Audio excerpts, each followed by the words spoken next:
Hello, everyone, and welcome to another one of our Avatar Bible studies. Today we are in episode 8 of Book 2, the episode The Chase, and certainly an episode with no shortage of applicable themes. So let's get right to it. In Proverbs chapter 18 and verse 1, which you could call Ira's favorite book because it's full of great advice and wise sayings, what the word proverb means. This one's probably my favorite, if for no other reason than I've had to apply it the most to my own life. Proverbs 18, verse 1. A man who isolates himself seeks his own desire. He rages against all wise judgment.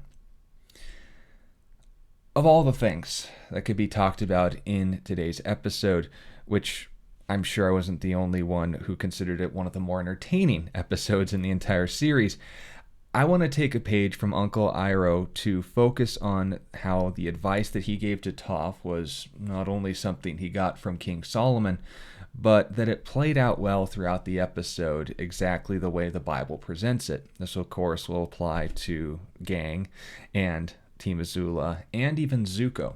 So starting with the gang, the conflict that, of course, isolation played a role in as far as putting them at a disadvantage, the foolish decision or the conflict-causing decision in today's episode was when they chose to isolate themselves from each other. And the majority of the fault actually lies with Toph, but if you remember, there are a lot more factors going on than just Toph wanting to get away from moody Katara. The conflict between them both was not only a result of those factors that were beyond their control, but what ultimately caused the practical consequences was the moment that the issues of a lack of sleep, of fatigue, of confusion, and being lost ultimately ended up driving them away from each other. Divide and Conquer did half of Azula's job for her when they lost the greatest advantage they had against her, being 4 against 3, or as Toph put it, 3 and Sokka against 3. But that being said, understand and with full sympathies, none of us like to be mistreated or around abusive people. When we separate ourselves from people who are not only going out of their way to hurt us, but just seems like on principle, that's their default position.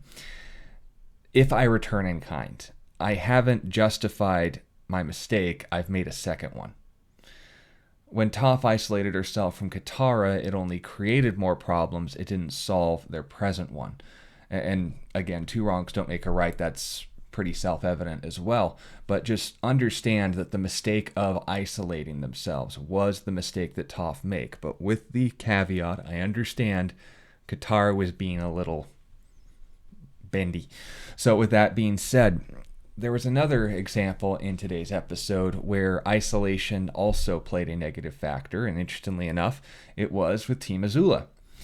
When Azula kept Mai and Ty Lee with her, they were able to keep Aang on the run. And I'm sure we can all acknowledge that if she had not made the decision to separate herself from her friends, they would have eventually caught Aang. I mean, when the split-up decision happened, Azula had to make a decision, but think about this for a moment. If they had caught up with Appa and, of course, narrowed down the trail of the clumps or the heaps of fur, that would have forced Aang to need to come to their rescue and played right into his hands, and, of course, outnumbered. Or, if she had chosen to take everyone to Aang, they would have captured him.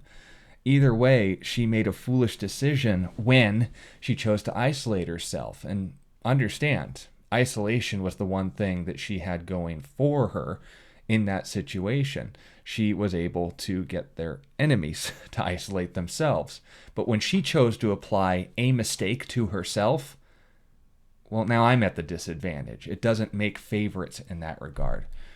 And then finally, with Zuko, and unfortunately, we love to all watch our little roasted marshmallow grow, but when it comes down to it, the greatest demonstration of the fact that Zuko was making progress, but not yet got to the place where we'll find him in Book 3, it manifested in his unwillingness to accept help.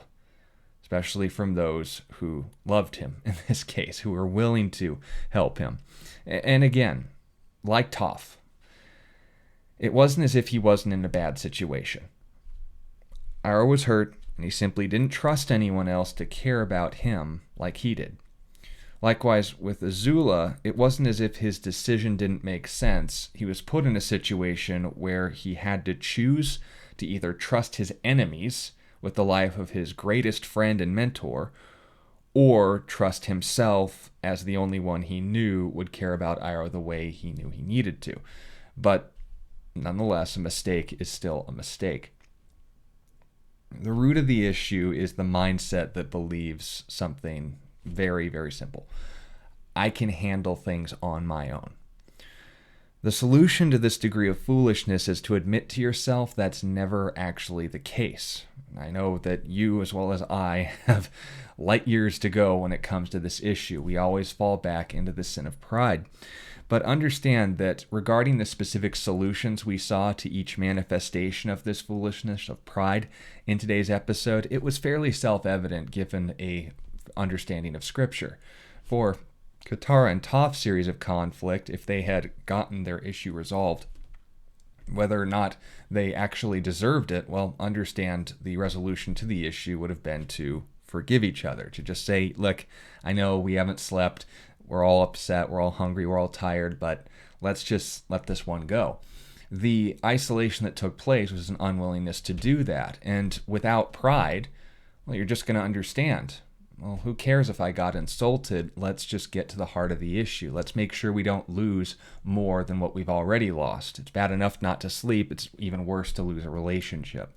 In Colossians 3:13, it says, bear with one another and forgive one another. Notice this.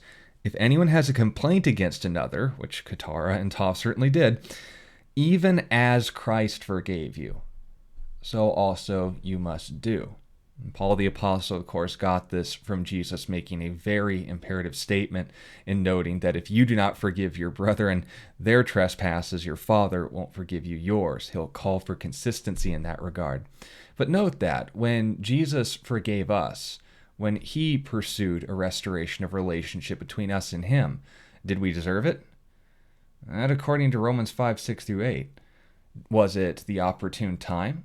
Well, in Hebrews chapter 1, it notes in the fullness of time, Jesus revealed himself to us, but it was pretty much the darkest point of human history as far as our nature manifesting itself is concerned. So it wasn't when a good moment came along. In fact, it was at the darkest moment that Jesus showed up. That's probably why it stood out the most. But consider all that for a second. If Jesus is the example in noting that when should you forgive someone? Well, usually as soon as possible. How far should you forgive someone? Peter asked that question. Should I forgive my brother 7 times in one day for the same thing over and over again if he asks me to? And Jesus said, I don't say to your brother 7 times, but 70 times 7. Now, before you say, oh, so I got to just get my 490 long list of forgiveness demerits, and then by that time I can tell Katara to go take a hike. No, the point Jesus was saying is less math, more love. If it ultimately comes down to it, relationships were his highest priority, so also should we. And the one thing that will keep you from that and push you into isolation, as Proverbs 18 would say, is pride. So pursue Christ, you pursue not pride. You don't pursue Christ, you're going to see pride manifesting itself. You're going to end up isolating yourself.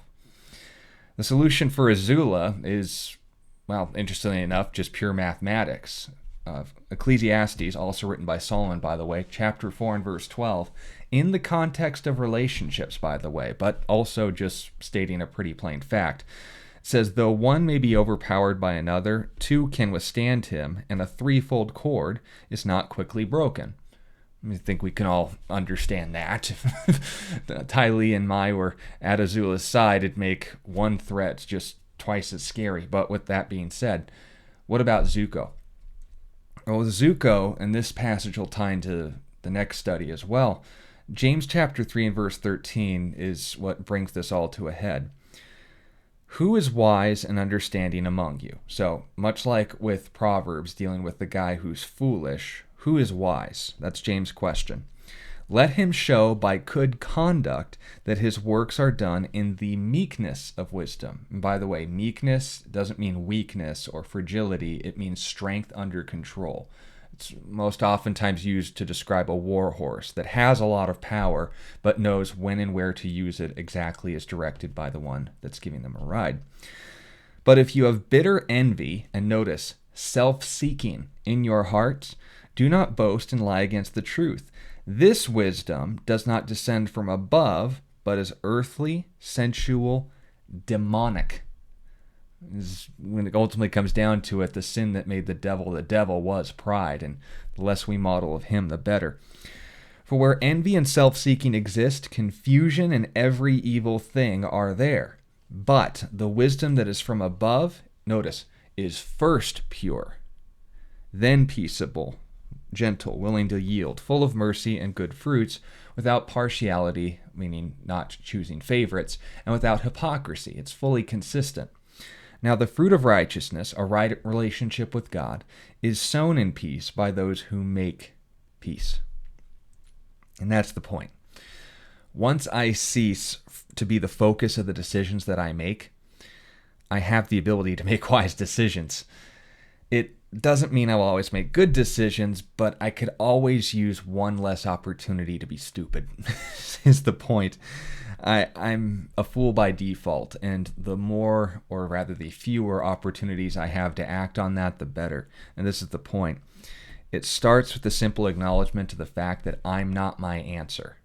I need one. And as it especially comes to issues that are actually bigger than us, it's always best to start at the top with the solution.